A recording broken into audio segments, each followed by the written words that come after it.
Good morning. Today is Tuesday, May 16th, 2023. I want first to wish a refuah shlema to Nassan Zev ben Malka. Among the others who are ill, we wish him a refuah shlema. I have a great Rav Rimon story to share with you. You may have heard it. It happened yesterday, and it is spreading widely and very quickly on social media. Rav Yosef Rimon is one of the greatest authorities in Jewish law in Israel. He's one of the most prolific, indefatigable teachers of Torah that I know. He is simply everywhere, doing everything that is holy and good all the time. And as I have shared with you before,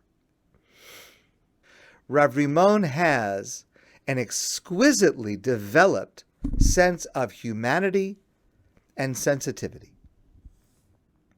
So, first, I need to share with you the providence of this story. Rav Rimon wrote a message on WhatsApp. It was meant as a personal message to one family. Someone from the family shared it. Rav Rimon then posted and requested that no one else should share this message because it was personal. It was meant to be shared only in this one family, not by the public. But by then, and this is all happening within a matter of minutes, by then, the message had already been shared thousands of times. And so Rav Rimon then posted, since it's already widely known, it's fine to share it.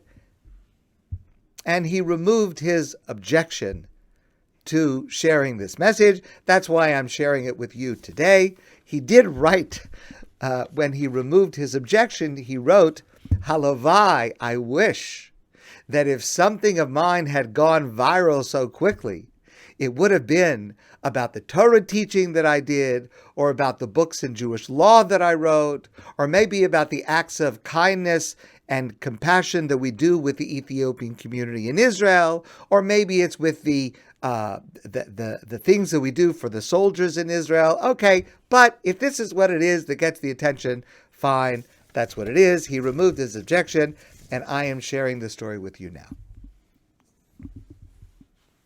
This past weekend, there was an amazing event in England, sponsored by Mizrahi, called the Weekend of Inspiration. 25 of the top Torah teachers in Israel traveled to England. And over the course of 5 days, they traveled to 3 different cities, Leeds, London, Manchester, 8 different high schools, 50 communities participated on Shabbos, 7 communities hosted keynote speakers on Thursday night, 26 hours of Torah were learnt in London and Manchester on that Shabbos, and 250 classes were delivered over 5 days. Incredible. One of the speakers was Rav Yosef Rimon. Non-stop speaking, teaching, every subject, every type of audience. It was, as one person described it, a Torah invasion of England. So my first message is, please, Mizrahi, Montreal next, do it here. What an incredible, incredible opportunity. Please, please do it here. Okay. On Monday, Rav Rimon was flying home to Israel from London. He gets on the plane, and he sees signs all over the inside of the plane, Kol HaKavod Noah. Congratulations, Noah. So he gets to his seat. He leans forward to a young woman sitting in the row in front of him, and he says, "Do you know what these signs are about? Do you know who is Noah?" So this young girl says to him, "It's me. I'm Noah." So Rav Rimon says to her, "What did you do to everyone is wishing you congratulations?" And she says, "I won 3rd place in the Eurovision pop music contest that took place in England over the weekend. Rav Rimon said to her, "What is your family name? What is your last name?" And she said, "Are you serious that you don't know my name?" Her name is Noah Kirel, arguably the most popular Israeli singer in Israel right now, and by now known all over the world, third place in the Eurovision contest. Okay. I watched just a few seconds of Noah's performance, and again, without any judgment whatsoever, let's just say Noah and Rav Rimon inhabit different spheres of influence, I'll just put it that way, and it's not a performance that many religious Jews would feel comfortable with, but this is Noah Kirel. Then she says to Rav Rimon, who she does not know also, she says, "I want you to know, my grandfather was a rabbi and he was a sofer. He wrote Torah scrolls. And I also want you to know," and again, if you just watch 10 seconds of the video of her performance, I want you to know, she says to him, that every morning I daven Birchos HaShachar. I say the morning prayers. And on Shabbos, I don't use the telephone. Then she said to Rav Rimon, "What do you do?" So Rav Rimon said to her, "Well, I'm the rabbi of Gush Etzion, one of the major communities just south of Yerushalayim." And Rav Rimon says to her, "If it ever happens that you have some question about Jewish law or Jewish practice, you could ask me," as tens of thousands of people do every single day, which of course she did not realize. "You could ask me."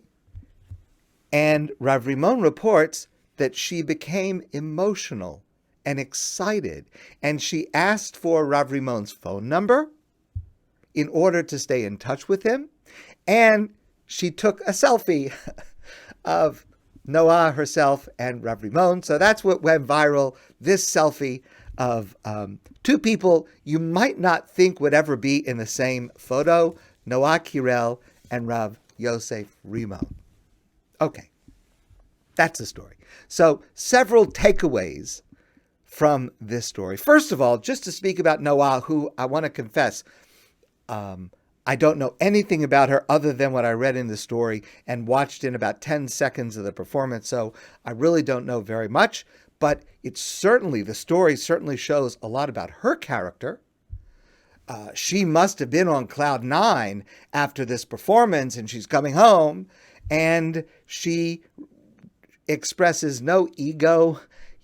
She's not acting like a star. She's just a young Jewish girl, and she speaks so respectfully to Rav Rimon, and she connects with where he is and expresses a graciousness and deep Jewish feeling. And I want to criticize maybe my tone from a few minutes ago, because we should not evaluate a person or judge a person based on their appearance or based on their clothing or something like that, because there is really deep Jewish feeling in this young woman when many people might not have expected it.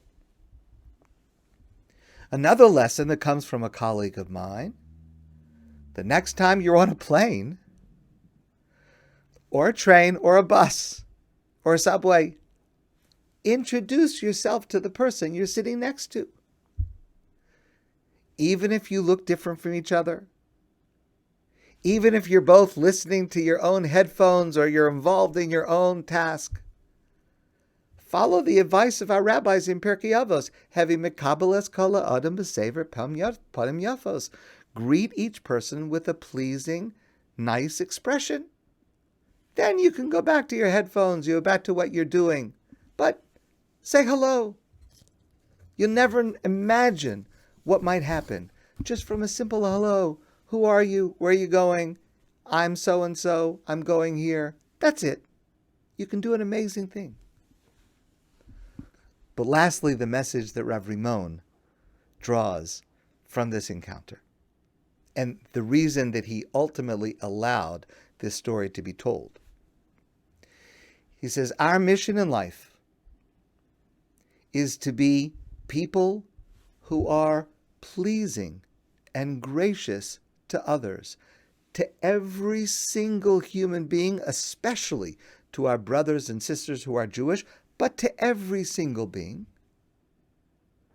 And with God's help, through being that kind, friendly, gracious person to every single person we meet, we will be able to connect the entire Jewish people with great and abundant love.